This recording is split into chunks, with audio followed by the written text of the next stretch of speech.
Bah c'est de la merde. Voilà, c'est tout ce qu'il faut dire à propos de ce film. 400 millions de dollars foutus à la poubelle, foutus dans les toilettes. Salut tout le monde, et voilà est enfin arrivé, après 13 ans d'attente, ce fameux Avatar 2, La Voix de l'eau. Alors pour ceux qui me connaissent bien, vous savez que je n'ai jamais vraiment été un grand fan absolu du premier Avatar. J'aime le film, je l'ai vu plusieurs fois au cinéma, je l'ai en Blu-ray, j'ai vu toutes les versions, il n'y a pas de souci, mais j'ai jamais réussi à adorer le film à la hauteur du phénomène.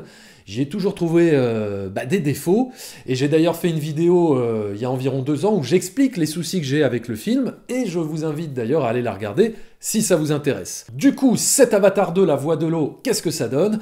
Est-ce que c'est mieux que le premier film? Est-ce que c'est du jamais vu? Est-ce que l'histoire est meilleure? Est-ce que c'est juste une prouesse technique inédite? Ou alors, est-ce que c'est une pub géante pour Aqua Boulevard? Nous allons voir ça tout de suite.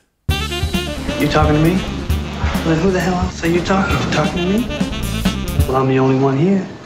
Bon, je vous rassure, je ne vais rien spoiler dans cette vidéo, vous inquiétez pas. Je vais faire en sorte de rester assez vague pour ne rien vous gâcher, bien évidemment. Je vais vous donner mon ressenti à chaud sur l'aspect général du film.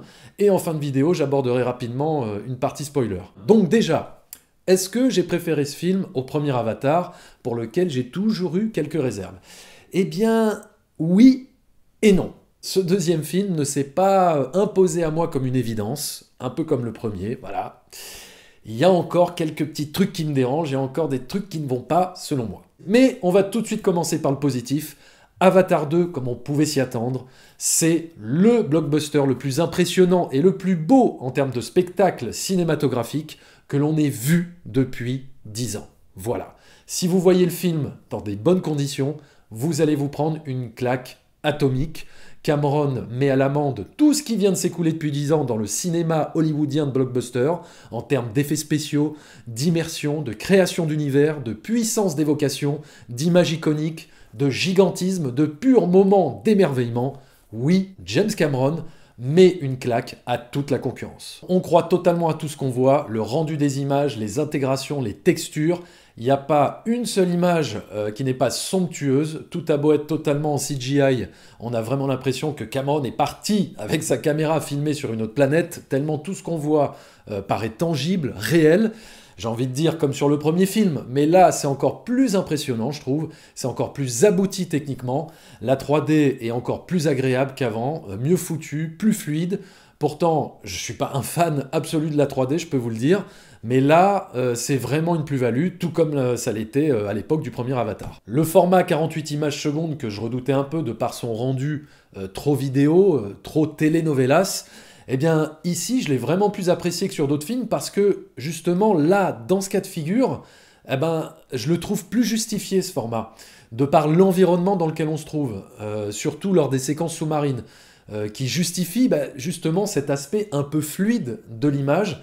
Ça apporte un vrai plus, et d'ailleurs je dirais que c'est ce qui m'a le plus impressionné en fait. C'est pas tellement les scènes d'action, même si elles sont très bien, attention, mais c'est plus la beauté des images, la majestuosité de tout cet univers visuel en fait, que Cameron arrive à faire exister sans qu'on puisse douter un instant de sa véracité. Donc oui, techniquement, tout est parfait, c'est magnifique, c'est sublime, c'est très beau, mais c'est trop long.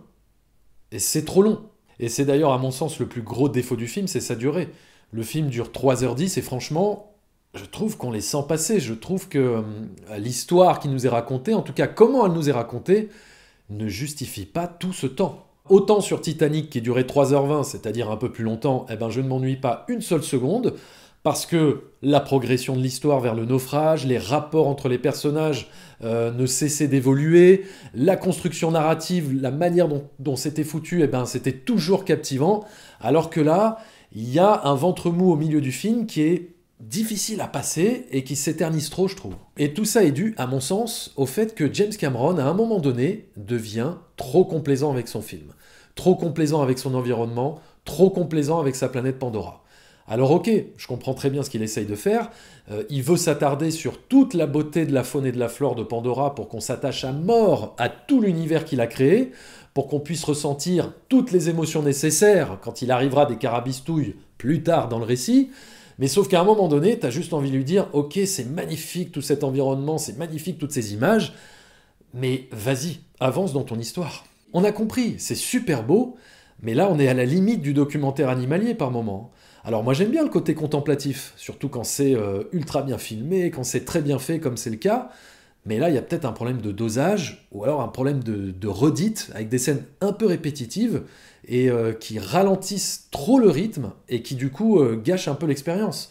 C'est trop long avant que les gros enjeux du film se relancent, trop long avant d'en arriver au troisième acte, trop long avant d'en arriver à cette dernière grosse partie du film qui, elle, pour le coup, a un rythme parfait, avec ses scènes d'action hyper impressionnantes, ses retournements de situation, sa gestion du suspense, etc. Mais sur ce deuxième acte, moi j'aurais bien enlevé facilement 20 à 30 minutes. En fait, j'ai eu l'impression d'avoir vu la version longue du film et pas la version cinéma. Alors les versions longues, c'est cool, hein. Certains films sont même meilleurs en version longue, mais pas toujours. Danse avec les loups, par exemple. La version longue, elle est interminable, je trouve. Maintenant, au niveau de l'histoire, qui était le point le plus critiqué sur le premier film, est-ce que cette fois, c'est mieux? Bon, moi, perso, c'était pas le scénario qui me dérangeait sur le premier Avatar, c'était d'autres éléments, mais en tout cas, sur Avatar 2, ce que je peux vous dire, c'est qu'on ne pourra pas reprocher à James Cameron d'avoir pompé une autre histoire ou d'avoir fait un copier-coller ou un remake de Pocahontas 2 ou je ne sais quoi. Voilà, c'est un scénario original, l'intrigue est simple, oui, mais ça c'est pas un problème, hein, à partir du moment où c'est bien raconté. Voilà, encore une fois, hein, tu regardes Duel de Steven Spielberg, on peut pas faire plus simple, et pourtant, c'est une tuerie. Donc oui, moi j'ai bien aimé l'histoire de ce deuxième opus, parce que là, les relations entre les personnages se complexifient davantage que sur le premier film, entre les gentils et les méchants, entre humains et navis, ou même au sein des navis tout court. Du coup, ça apporte des dilemmes et des conflits assez intéressants entre tous les personnages, c'est moins manichéen. Même l'antagoniste, ou on va dire le traitement des méchants, je l'ai trouvé quand même moins caricatural que sur le premier Avatar. Alors, ce qu'on pouvait craindre en voyant les bandes annonces, c'était ce côté enfantin, lourdingue, mais ne vous inquiétez pas, vous n'allez pas vous retrouver devant un Disney pour ados ou devant un Hannah Montana ou je ne sais quoi. Après, voilà, c'est pas non plus méga sombre, mais c'est traité avec un certain sérieux dans les rapports humains, dans les rapports familiaux, si bien que l'émotion passe nickel. Donc oui, une bonne histoire, émouvante, qui se concentre beaucoup sur la relation entre les personnages. Après, il y a quand même des redondances que j'ai trouvées un peu chiantes, un peu paresseuses, avec des éléments du premier film, comme la raison pour laquelle les humains se trouvent encore sur Pandora. Mais bon, ça, j'en parlerai un peu plus dans la partie spoiler. Sam Worthington, qui était l'un des points faibles pour moi du premier film et que j'ai toujours trouvé un peu lisse dans ce premier Avatar, et qui pour moi voilà, constituait un vrai problème parce qu'il était notre point d'ancrage dans l'histoire. Du coup, ne ressentant pas grand-chose pour lui, j'avais du mal à vraiment m'investir ou ressentir des choses pour son parcours émotionnel. Bon, eh bien, dans Avatar 2, il est plus vraiment le point d'ancrage de l'histoire, c'est plus vraiment lui le héros du film, puisque le héros du film, c'est en fait le noyau familial. On rentre dans l'histoire à travers les yeux de toute la famille de Jake Sully, et c'est ça qui est vraiment nouveau et intéressant dans ce nouvel opus, c'est toute la dynamique familiale qui fait office d'une seule et même force, comme d'une seule et même entité. Et c'est cet aspect-là qui fonctionne vraiment bien. On est complètement attaché à la famille Sully. Un petit souci que j'ai trouvé au niveau de l'histoire, et qui explique peut-être pourquoi j'ai trouvé le temps long à certains moments, c'est le fait que le film amorce des choses, amorce des éléments narratifs, mais ne va pas au bout. Voilà, comme si Cameron plantait des graines dans son Avatar 2, mais pour les films suivants, et sans les traiter véritablement. Donc, je sais pas, peut-être la faute à trop de personnages dans le film, trop de personnages à développer, pas le temps, mais en tout cas, on a des pistes comme ça qui sont lancées pendant le film et qui n'aboutissent à rien, qui ne mènent véritablement nulle part.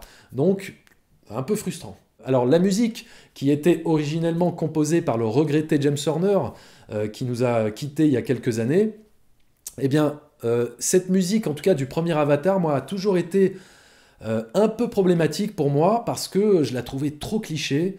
Il y avait quelque chose de peut-être un peu facile, de trop évident dans sa musique, je ne sais pas. Et pourtant, j'adore James Horner, mais là, cette BO ne constitue pas ce qu'il a fait de mieux pour moi, ça c'est clair. Et donc quelqu'un d'autre a pris sa place pour composer la musique de ce deuxième opus. Et je dirais que la musique, je l'ai trouvée plutôt efficace. Elle participait bien à l'immersion, à la magie des environnements, même si elle n'apporte pas au final de nouveaux thèmes marquants.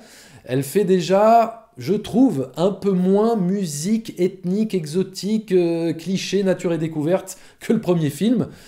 Même si, évidemment, elle recycle les thèmes connus de Avatar 1, je trouve qu'il y avait peut-être un peu plus de nuances dans cette musique, en tout cas, même si elle est moins marquante, il y a des thèmes moins identifiables, elle m'a paru plus agréable. Sinon, la question qui brûle toutes les lèvres, c'est est-ce que ce film va cartonner ou surpasser le premier Avatar en termes de box-office? Est-ce que Cameron va exploser les records? Eh bien là, comme ça, tout de suite, là, après avoir vu le film, je ne suis pas sûr. Je suis pas sûr parce que ce film, hormis ses qualités, ne propose pas vraiment la promesse d'un spectacle inédit, comme avait pu être Titanic, par exemple, ou le premier Avatar. C'est-à-dire, les scènes aquatiques ont beau être magnifiques, incroyables, ça reste une continuité graphique du premier film. Le format 48 images secondes, c'est pas quelque chose non plus d'inédit, de nouveau. On l'a déjà expérimenté il y a 10 ans avec le Hobbit et j'ai pas l'impression que les gens ont adoré. Il y a la 3D qui est améliorée, ok, c'est cool, mais est-ce que c'est quelque chose de suffisamment inédit pour le grand public, au point de faire déplacer les foules? Je ne sais pas. Et puis il y a aussi le fait qu'on ressente quand même un peu la longueur du film et qui empêchera peut-être les gens de retourner le voir plusieurs fois. Alors, je peux me tromper, hein, comme on dit, faut jamais parier contre James Cameron. Mais là, j'arrive pas à être sûr à 100% que le film va cartonner. Ça me paraît... Voilà, il y a cette notion de promesse, de spectacle inédit qui, pour moi, n'est pas là avec Avatar 2. C'est-à-dire, autant sur le premier Avatar, oui, il y avait vraiment cette promesse de spectacle inédit. Sur Titanic, oui aussi. Mais là... je ne sais pas. En tout cas, moi, en sortant de la salle, je me suis demandé, est-ce que j'ai envie de voir un troisième Avatar, par exemple? Franchement, je ne sais pas. J'ai l'impression qu'on a fait le tour, j'ai l'impression d'avoir été rassasié. Le message écologique, je pense qu'on l'a bien compris, après 2 films. Je vois pas ce que James Cameron peut nous dire de plus dans les prochains films qu'il a déjà tournés, à moins qu'il parte dans une direction complètement différente et qu'en fait qu'on quitte cette planète Pandora, voilà, pour avoir un petit peu de nouveauté, ne serait-ce que dans les environnements, quoi. Donc on verra. En tout cas là, ce que je peux vous dire déjà, c'est que à mon avis, les fans du premier Avatar vont normalement adorer celui-là. Au final, je suis sorti du film satisfait, même si c'était pas parfait, même si c'était trop long. J'ai été encore plus ému que sur le premier film. J'ai adoré la dynamique familiale, la complexité de certaines situations, la magnificence du monde aquatique et toute cette immersion incroyable. Et c'est pour toutes ces raisons que je mets à Avatar la voix de l'eau 4 sur 5. Et parce que ce sont les aléas du direct, je vais devoir continuer la partie spoiler dans un autre environnement. Et voilà, on est dans un autre décor, rien à voir. Ce sont les aléas du direct, ce sont les aléas de mon boulot. Voilà, je suis désolé, j'ai pas pu terminer ma vidéo chez moi, j'ai dû partir. Et donc voilà, là je suis à 300 km de mon domicile, dans une chambre d'hôtel, voilà, rien à voir. C'est pour ça que pour cette partie spoiler, je pense que je reviendrai plus en détail à travers une autre vidéo, à travers un live peut-être que je ferai avec d'autres collègues youtubeurs. En attendant, ce que je peux faire, c'est de revenir rapidement sur certains éléments du film que j'ai envie de partager avec vous, voilà, des éléments qui m'ont vraiment plu ou qui m'ont interpellé. Donc première chose, moi un des trucs que j'ai vraiment le plus aimé dans le film et qui est pour moi un des éléments les plus émouvants de tout ce deuxième Avatar, eh bien, c'est la relation entre le fils Sully et une baleine. Voilà, ça j'ai trouvé que c'était assez merveilleux, très poétique. En fait, la manière de mettre en scène la communication entre l'animal et le Na'vi, en nous plaçant du point de vue des yeux de la baleine, j'ai trouvé que c'était très très intéressant, une super idée. Un autre élément que j'ai moyennement aimé, c'est justement lié à cette baleine, c'est le fameux liquide que les humains prélèvent depuis les organes de la baleine, comme on pouvait prélever l'huile des baleines. J'ai trouvé que ça faisait un peu une redite avec le premier film. Donc ok, ce ne sont pas des cailloux cette fois, mais c'est un liquide que l'on prélève d'une baleine pour permettre aux humains d'arrêter de vieillir. Voilà, d'arrêter complètement le vieillissement.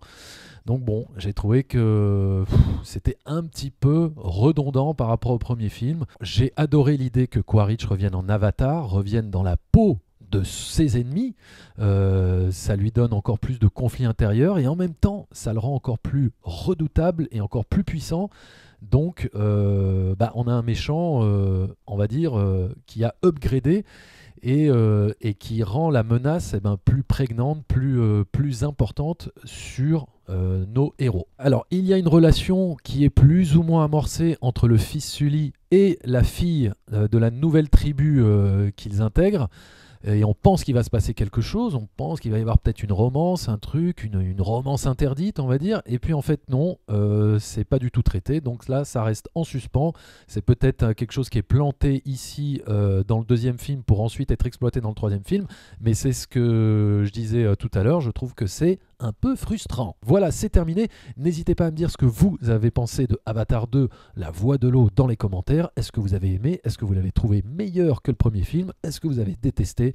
On en débat, on en discute, toujours dans la bonne humeur, la bienveillance et la bienséance. Et moi, j'ai envie de vous dire à très bientôt pour de nouvelles aventures sur YouTube. Et en attendant, n'hésitez pas à fréquenter les salles obscures. Ciao!